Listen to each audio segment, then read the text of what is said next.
Hello, you wonderful people, and welcome to another episode of Not Too Comic Book. This being a show where I talk about TV shows that are adaptations of comic books. For today's episode, I'm going to talk about Harley Quinn, the very problematic Valentine's Day special. A great episode, but I mean, truth be told, this with the length is basically about 2 episodes, but this special was great. It was a lot of fun. Like, I went into this trying to avoid knowing as little as possible because I avoided watching as much of the trailer as I could, but I do like the little pop-ins we get in with some of the couples. Obviously Superman and Lois. Killer Croc and Enchantress was interesting. I love that he was like, she was like, oh yeah, like, have you seen any, like, monsters or something like that? And he's like, oh, you must be looking for the law firm next door. He's like, I know, cheesy Joe. But it's like, seeing that, Bruce is still in prison and Catwoman brought him something, which I was like, oh, that's really sweet. Who else did we get? Flash and Zatanna was interesting. I was like, wait, have you guys been, obviously my purview of, like, Barry's, like, relationship, love life is skewed heavily by the TV show, because it's like, most of the show revolves around him and Iris. Yes, he's had other significant others, but it's mainly been him and Iris for, like, 90%. I go as far as saying, like, yeah, let's go with 90% of the show. So him with Zatanna, I was like, oh, is that like one of your like relationships that you have? And he's been, or is that just something they did just for the show? I'm so curious. Also, Darkseid was some random person and him talking about, oh yeah, like I met someone and I wanted, and he found love. And it's like, okay, the scary Darkseid wanted to invite someone to Apocalypse and everything. So, oh yeah, Hawkman and Hawkwoman. I love the whole thing of like, yeah, we met. And he's like, yeah, we got married. I mean, she really didn't have much of a choice. And they're like, no choice. It's like, till he said we got married. We were together for 40 years until we were murdered. But then we were reincarnated again and again. And again, and it's like, and that's how we spent the past 5,000 years together. It's like, yeah, I do love that. It's like, okay, just fascinating knowing that they went down that route. Obviously, there's also the whole, like, once again, there's 2 continuities. There's either the whole Egyptian, like, reincarnation storyline, or there's the whole, like, you're actually aliens from a different planet storyline. So it's interesting to see that they ended up choosing that one. But yeah, like, because it's Valentine's Day, that it circles, it all, like, is all around Harley wanting to make this the best Valentine's Day ever for Poison Ivy. And, obviously Ivy's not too keen on it. She's just like, I'm just going to stay home and, like, watch, TV, but Harley's like, no, come on, let's go out. It's going to be low key. And they go to Mama Macaroni's. And, like, I love that. I love how Ivy is obsessed with that place and just being like, oh my God, this is so good. Especially when they bring out the very special, like, meatballs that she likes. I also love that some random guy steals the recipe and that guy got shot. I was like, it's going to be super messed up if this is all part of some plan, which I was like, the way they set this up, it's got to be. The fact is that Harley set this up. I knew it from the beginning, but I was like, if so, this is super messed up because that guy's super dead. I was like, not unless they're playing. It's like, nope. And even later on during the car chase and everything, the car flipped over. One of the 3 guys in the car is super dead. The other guy, who was like the main CEO of Luxor Oil or whatever, like, Ivy ended up taking the helicopter and cutting him up with the helicopter blades. And it's like, yeah, Harley set this whole thing up to kind of have this great adventure for their Valentine's Day. And I'm like, wow, at least 3 people are dead because of this. And it's just like, oh, I get, well, because Harley threatened the guy being like, yeah, either if you point a gun at me or I'm going to kill you. And it's like, well, he died either way. So I was like, that's actually messed up, especially because Harley's supposed to be in her superhero bag right now. That's what I thought was interesting. They decided not to tackle into that. But obviously this is taking place after everything that went down in season 3, and especially because, like, obviously Bruce is in prison, so them, but maybe if they, I guess they maybe storyline wise, maybe they had to cut something like that. Maybe they did, like, talk about that a little bit, but they had to cut things for time because they wanted to probably keep it as compact as possible, like under an hour or whatever. So maybe that's why, like, we didn't get any of that extra stuff, because I'm surprised that storyline didn't come up, especially with, like, how chaotic things end up getting.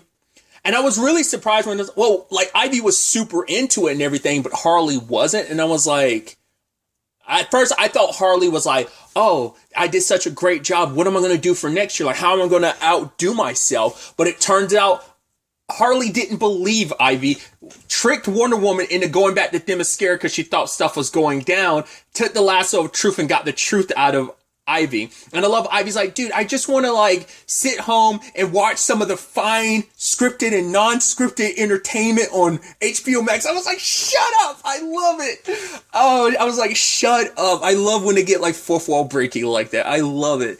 And it's just like, yeah, like have some sex and then like go to sleep.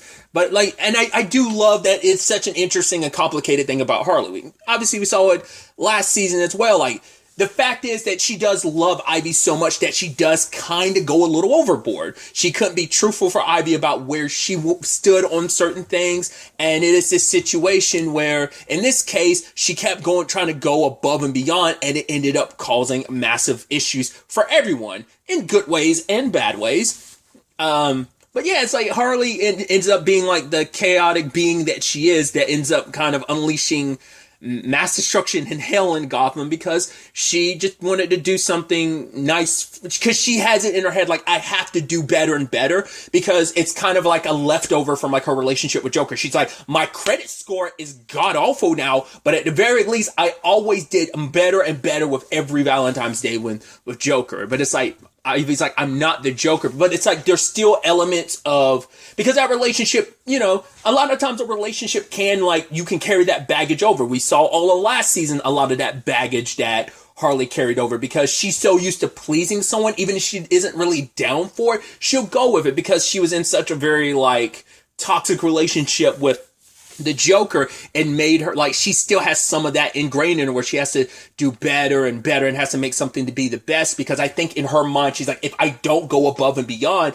I think on some deep-seated level she's almost afraid Ivy won't love her anymore, or maybe she's afraid of losing Ivy in that regard. And it's just like, that's just how Harley's like mind works in that regard. And it's almost because like Harley feels like, I think on some level where she really even admitted to herself, she never feels like she's enough. So that's why she kind of goes above and beyond, because she cherishes Ivy that much. So I think it comes from a place, I mean, there's sweetness to it, but there's also like an underlining like sadness to like, oh, like you feel the need to go so above and beyond. So I thought that was fascinating. And I do appreciate the other kind of side stories that are happening. The other main, like the, I guess, B and C plot of the episode, which all come together and like come back to the A plot that is Harley and Ivy. But I'd say like maybe Bane would be the B plot, and I would assume you could say,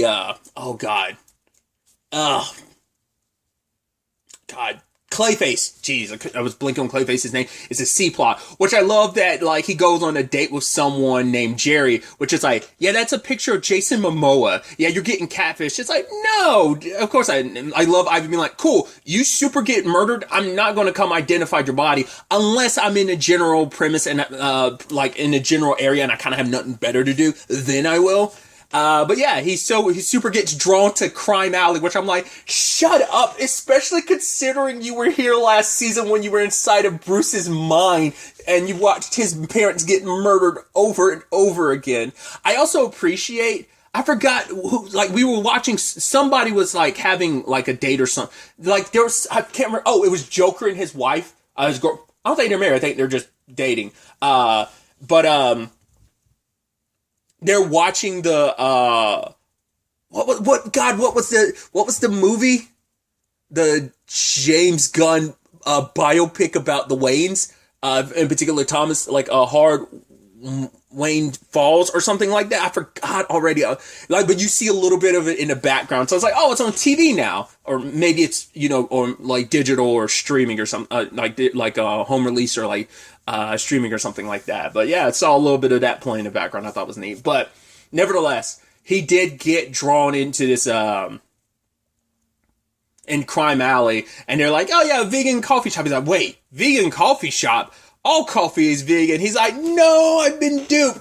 And I love that the person who duped him was Captain Boomerang, which is interesting timing because, slight spoilers, but it's not really that big of a spoiler. The newish Captain Boomerang popped up in The Flash. Obviously, if you know, like, the universe was restarted, so a lot of, like, people you've known before, in some regards, are different versions of said character. So, like, you got a new Dr. Light, you got a new, Captain Boomerang, which is interesting. And I talked about this during The Flash too, that the Captain Boomerang in this looks closer to the Captain Boomerang that's in the Suicide Squad game, Suicide Squad Kills the Justice League.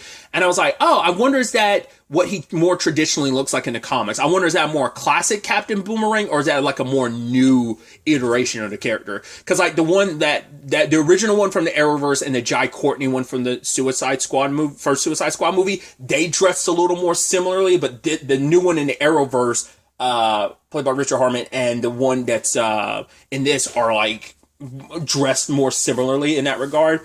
But I love that he tries to kill Clayface. I'm like, oh, I love that that's your shtick now, Captain Boomerang. You're catfishing people to rob them. That seems so weird that you're doing that. He's like, wait, you have no cash or whatever. And then when he's running away, he ends up killing killing Clayface. But I'm like, I love that Clayface is there, laying there, like split in half. And I'm like, you're not dead. But obviously being the overdramatic actor that he is, he's playing it up. But I love that it creates this love story between him and his butt, which obviously is a little reminiscent of that time his hand got chopped off and it started getting all buddy-buddy with Jim, right? So it's reminiscent of that, except like, oh man, like it's like there's no one for us, but it's like, ooh, like, but I found my other, like, rather than us coming together, let's stay separated because we are two lonely souls in Gotham City when everyone else, with the exception of Bane, is getting it on. Everyone's coupled up and it's just kind of, you want somebody in your life, and then all of a sudden it's you found someone, and it's like, oh, how do you identify sexually? It's like, oh, I'm fluid. It's like, oh, me too. But they're drawn together, but they can never touch, because if they do, they'll his butt will get reabsorbed into him. So I was like, I love this, like the craziness of that, which also you get super meta about it. It's like, so you're trying to have sex with your ass, but then you're like, which you're also like, well, that is a thing. So it's like, your ass could just talk back to you. So it's like, there's a like meta level to that whole situation. But then circling to like I said, the B plot, we have Bane, who is, once again, has no one. He's kind of lonely. Dating apps don't work, because learning that Bane is very particular. He has very specific turnoffs, like people saying anyways. And I think I'm one of those people. I say anyways. I add an S to it. I think I do. I'm fairly certain I do. He's kind of a bit of a grammar Nazi. I would have never expected that. I think that's kind of like the whole shtick of it all too, because it's supposed to be like a thing of, oh, he's the hulking idiot or whatever. But it's like, well, I think there's been iterations where like Bane is actually super intelligent. I think that there's been cases of that as well, or at least like he's not the hulking idiot you might think him to be. But yeah, I love that, he ends up meeting a woman named Betty because she's a dominatrix, and they both have to like belittle that guy. He's like, okay, I know is the annoying part supposed to be humiliating. It's more annoying than humiliating. And and then she kind of like gets on him and starts making fun of his dick. And he's like, oh yeah, that's it. I'm like, oh God. I mean, it's like, that's somebody's kink. And I poor Bane, when he sees the guy's junk, he's like, that looks pretty average because it looks about the same size as mine. And Betty's like, oh my God, I bet you're packing something bigger, bit guy. He's like, oh yeah. I sure don't have a similar penis to that guy you were just making fun of for his penis. It's like, oh, poor Bane. So he ends up going to Etrigan, just like Harley did. Harley went to get like a sex spell to make it so that Ivy would have like the best orgasm ever. And I love that because Etrigan has the whole thing of like, I also love that your part in this is like, oh yeah, like I hook people up with magic stuff related to like, it's like, oh yeah, we get plenty of people in here about sex spells. He immediately knew when Bane came in. It's like, you're here to get your penis bigger, aren't you? Because a lot of people probably are. So, and I love that it's like a whole rhyming thing. I also love that Harley's like, yeah, it's like 40% creepier because you have to rhyme everything. But I love that when he was there, like at the end of it, like he was lighting up the sky with fire, just for Harley and Ivy's, like, Valentine's Day. I thought that was actually sweet, but also just weird that that's his thing. Also seeing him in the middle of the water, like pedaling that swan boat before he did it too. It's such a nice contrasting image. But I also love that the spell enacted, like, for her to say, oh God, who was it she referenced? I know one of the names she referenced was Maloney, which I thought was funny. Oh, she said Beyonce's thighs and Clooney's, was it stubble or something like that? But like, I thought that's funny because obviously George Clooney was Batman. But also the fact is that Christopher Maloney, I can only assume that's the only Maloney they were talking about, is, Commissioner Gordon in the show. So it's like funny, they would obviously reference both of them who have DC connections. Same thing for Jason Momoa being Aquaman and everything. So I love those little side gags and stuff. And poor Bane ends up things kind of work out more positively for Ivy and Harley because they bang it out and like Ivy has like the best orgasm ever and it sends out like her pheromones everywhere. So like everyone in the city is like humping like rabbits. It's like, wow, people are getting it on. You see people going down on each other in the middle of the streets. You're like, hey, yo. And it's like, oh, well, this wasn't too bad. I love that Ivy was like, I can't believe you did this. Harley's like, what? Are you really going to get mad at me for getting you all super good? It's like, no one complains about that. And Ivy's like, well, and it's like, really? The fact of the matter is a whole bunch of people are in love and humping. And if it's consensual, then why is it really that much of a bad thing? Ivy's like, God, even you're making a good point. But then like the problem is that Bane's spell interacted with that spell, sadly, because he had HGH in his system. It's like maybe if he wasn't hulked up at that moment, maybe it wouldn't have had that reaction, but who knows like how long the venom stays in his system. I mean, it might have been active at that time, or maybe it's just perpetually in his system. Either way, he hulks out. And now he's humping and destroying every building in the city. And they're like, wow, the only way they could get him, well, because now he's obsessed with Brett Goldstein, who's got a thing going on that everyone's going to. He's obsessed with Brett Goldstein. He's like, oh my God, he's got that what was it, lower class British accent or something he said that makes you know that he's great as in the working class, but also in bed or something like that. Humps plenty of buildings along the way. So Ivy and Harley have to work together to try and get him to calm down, so that they kind of focus on his turnoffs. But I did like that they did have an important like conversation that Ivy, it kind of pulls from like, yeah, Ivy kind of having those conversations with Harley last season too, where it's like Ivy was like, right, you don't listen to me. When I told you everything was good enough, you just didn't want to listen. It's like, she's like, when you said you wanted to go out, I didn't want to, but I still did because, a relationship's all about compromise. It's also about willing to listen to what your partner wants. But Harley's like, I'm not going to give up on like completely accepting fault for Valentine's Day being ruined, so I'm going to save the day. And they have to focus on his turn-offs and turn-on, and apparently he really likes the later seasons of The Office, which Harley was like, what the fuck is wrong with him? And even Ivy's like, geez, and if I find out that he's someone who liked the Dexter series finale, I am through with him. I'm like, shut up with these references. And also, Clayface, sadly, once again, all the plots revolving around each other and connecting, where he was having this moment, reunited with his butt and everything, gets stepped on.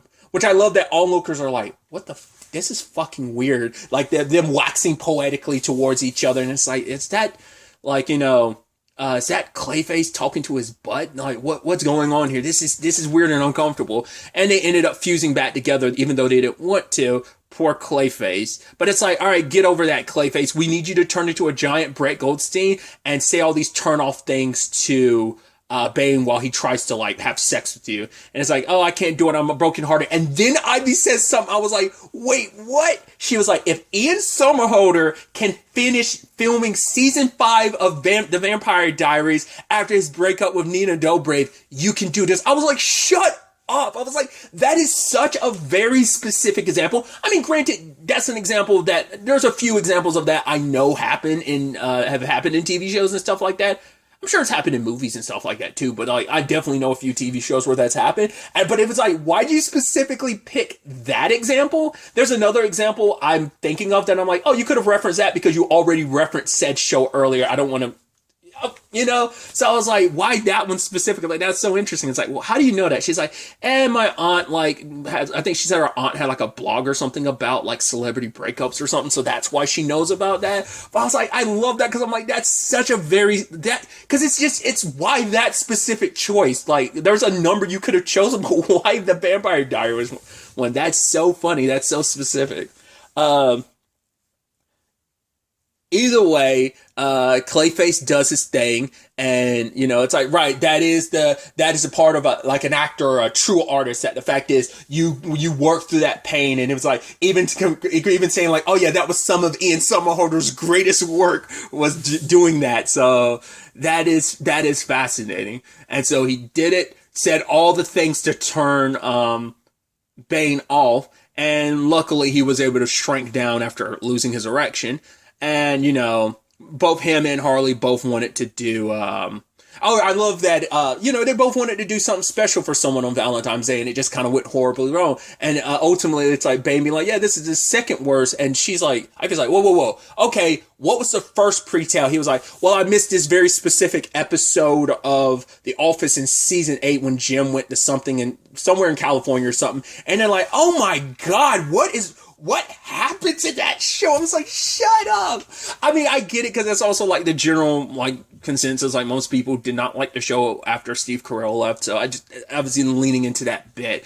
But still, I was like, man, it's so funny that they went, like they had a couple of lines about that. I love that. But Betty shows up and it's like, hey, I saw all that, what you were doing. And I was like, hey, buildings, back off. That's my man. And I'm like, hey, Bane and her. It's like, even Ivy and Harley, like, how's that going to work? It's probably super not going to work well.